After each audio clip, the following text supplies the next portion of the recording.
আজি আপোনালোকক মোৰ এই চেনেলত স্বাগতম জনাইছোঁ আৰু ইয়াত সাধাৰণতে আপোনালোকক মই এটা বিশেষ কথাৰ ওপৰত এই ভিডিঅ'টো যিহেতু প্ৰস্তুত কৰিছোঁ আৰু বিশেষকৈ যিসকলে হায়াৰ ছেকেণ্ডেৰী ফাইনেল এক্সাম দিব তেওঁলোকৰ এটা প্ৰশ্ন সাধাৰণতে তেওঁলোকে প্ৰায়সকলে সোধে যে এইচএছ ফাইনেল এক্সামত যিটো ফ'ৰ্থ ছাবজেক্ট থাকে ফ'ৰ্থ ছাবজেক্টটোত ফেইল হ'লে কি হ'ব প্ৰথমটো দ্বিতীয় আপোনালোকে সোধে যদি ফ'ৰ্থ ছাবজেক্ট দিয়া নহয় বা এটা ছাবজেক্ট যদি দিয়া নহয় তেতিয়াহ'লে কি হ'ব কিছুসকলে এইটো সোধে যে যদি সেই ছাবজেক্টটো বেয়া হৈ যায় তেতিয়াহ'লে সম্পূৰ্ণ পৰীক্ষাটোৱে তেওঁলোকে ফেইল হৈ যাব নেকি এনেকুৱা ধৰণৰ প্ৰশ্ন আপোনালোকে আচলতে সোধে গতিকে এই কথাখিনিৰ ওপৰতে এই ভিডিঅ'টো মই প্ৰস্তুত কৰিছোঁ আৰু আপোনালোকক জনাবলৈ চেষ্টা কৰিম আচলতে কি হয় কি নহয় গোটেই কথাখিনি প্ৰথমতে আহি যাওঁ ফ'ৰ্থ ছাবজেক্ট যিটো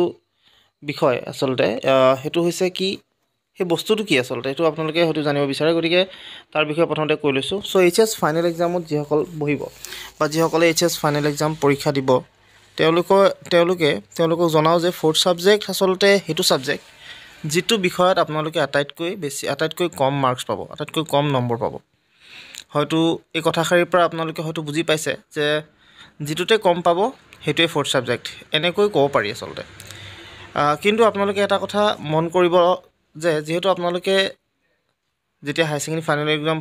ফাইনেলৰ পৰীক্ষা দিব তাত আপোনালোকে 6টা বিষয় যিহেতু আপোনালোকে নিৰ্বাচিত ইতিমধ্যে হয়তো কৰি থৈছে আৰু 6টা বিষয়ৰ আপোনালোকৰ দুটা বিষয় বিশেষকৈ দুটা বিষয় ইংৰাজী আৰু অসমীয়া বা অলটি বা আপোনালোকৰ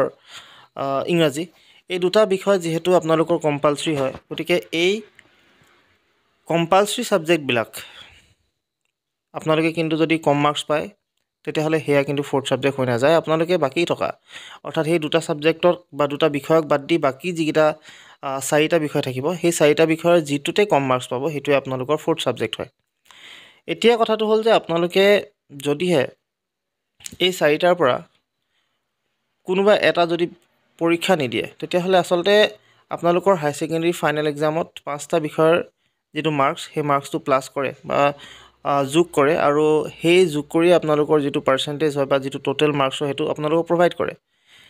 যিটো 6 নম্বৰ ছাবজেক্ট সেই 6 নম্বৰ বিষয়টো সেই বিষয়টো আচলতে আপোনালোকৰ প্লাছ নহয় কাৰণ আপোনালোকৰ 6 নম্বৰ বিষয়টো যিটো আপোনালোকে কম মাৰ্কছ পায় আটাইতকৈ সেইটো যিহেতু ফ'ৰ্থ ছাবজেক্ট হৈ যায় আৰু ফ'ৰ্থ ছাবজেক্টটোৰ সেইবাবে মাৰ্কছটো প্লাছ নহয় চ' আপোনালোকে এটা কথা ক্লিয়াৰ হৈ লওক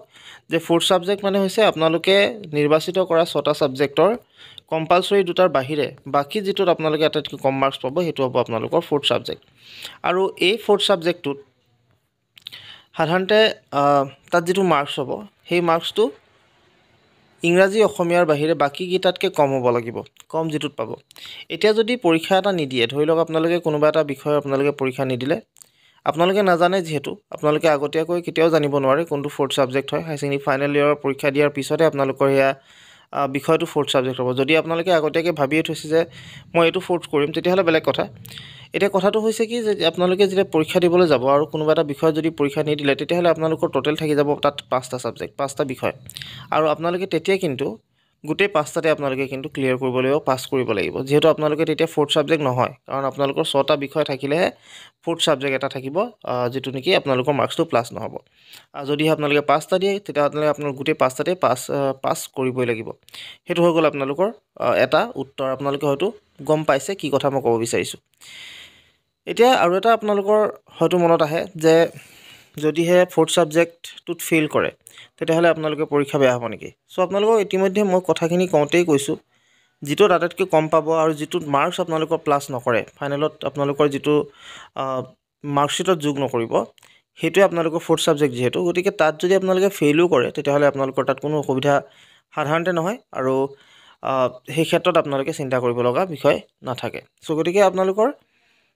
যিটো বিষয়ত কম মাৰ্কছ পাব সেয়া ফ'ৰ্থ হৈ গ'ল আৰু লগতে আপোনালোকে তাত পাছ কৰা বা ফেইল কৰাৰ লগত কোনো কথা নাই বাকীকেইটাত কিন্তু আপোনালোকে পাছ কৰিব লাগিব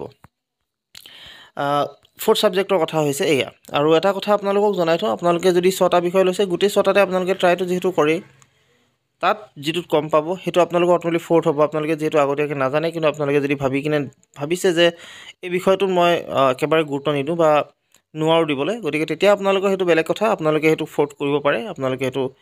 যদি এক্সামটো দি দিয়ে আপোনালোকৰ ফ'ৰ্থ হৈ যাব আৰু যদি নিদিয়েও তাতো আপোনালোকৰ কোনো ধৰণৰ অসুবিধা হয়তো নহ'ব কিন্তু এটা অসুবিধা হয়তো হ'ব পাৰে যে আপোনালোকে যিহেতু ছাবজেক্ট চুজ আপোনালোকে 6টা কৰিছিল আৰু যদি তাত এটাও নিদিয়ে তেতিয়াহ'লে হয়তো আপোনালোকৰ অলপমান অসুবিধা হ'ব, উইথেল হ'ব পাৰে বা তেনেকুৱা ধৰণৰ কিবা হ'ব পাৰে। গতিকে আপোনালোকে ছাবজেক্টটো পৰীক্ষাটো দিব, কিন্তু যদি তাত আপোনালোকে কম পায় বেছি পায় সেইটো পিছৰ কথা, বাট আপোনালোকে পৰীক্ষাটো কিন্তু দি দিব। কাৰণ পিছৰ অৱস্থাত যদি আপোনালোকৰ উইথেল আহে বহুতখিনি অসুবিধা আপোনালোকৰ আকৌ ষ্টাৰ্ট হৈ যাব। গতিকে আপোনালোকে পৰীক্ষাটো দিব আৰু আপোনালোকৰ যিখিনি আপোনালোকৰ দায়িত্ব সেইখিনি আপোনালোকে কমপ্লিট কৰি দিব। আৰু বাকী পাছ বা ফেইল কৰাৰ কথাটোতো আৰু সেইখিনি গোটেইখিনি থাকিব আপোনালোকৰ যিখিনি বাকী মাৰ্কছবিলাকৰ ওপৰত। চ' আজিলৈ আপোনালোকক এইখিনি কথা জনালোঁ। ইতিমধ্যে অলৰেডি মই এটা ভিডিঅ' বনাইছিলোঁ এই টপিকটোৰ ওপৰত, বিশেষকৈ 4th ছাবজেক্টৰ ওপৰত। গতিকে হয়তো সেই ছাবজেক্টটো, সেই বিষয়টোৰ কথা বা সেই ভিডিঅ'টো হয়তো আপোনালোকে নাপালে। গতিকে ইয়াত আপোনালোকক জনালোঁ। আশা কৰিলোঁ ভিডিঅ'টো আপোনালোকে ভাল পালে। যদি ভাল পালে তেনেহ'লে প্লিজ লাইক, শ্বেয়াৰ, ছাবস্ক্ৰাইব কৰিব। যিমান পাৰে সিমান শ্বেয়াৰ কৰি দিয়ক, যাতে সকলো ছাত্ৰ ছাত্ৰী যিসকল এইচএছ ফাইনেল ইয়েৰ এক্সাম দিব তেওঁলোকে গম পায়, তেওঁলোকে কনফিউজ নহয় আৰু তেওঁলোকে হেল্পফুল হয়। চ' আজিলৈ ইমানেই, ধন্যবাদ।